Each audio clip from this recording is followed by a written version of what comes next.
With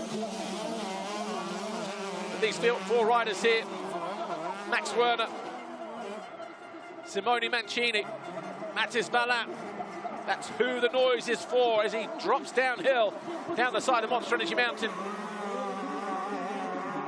and takes over second position from Mancini. All of a sudden, he is on the move.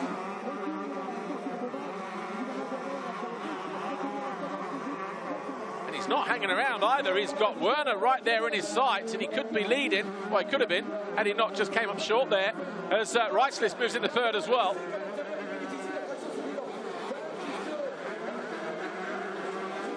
Took him a lot less time to find his way past Mancini than it did yesterday.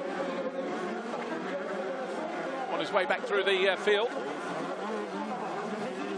Reisulis holds that nice, tight inside line. Working our way towards the end of this first lap then. First official lap. Max Werner over the line, 1:58.1, 58.2 and 59.0. With Mancini in the 2:01s, already looking behind. As he drops down onto the start straight, he wants to know where Fredso is. Well, Fredso, similar lap times to the Italian.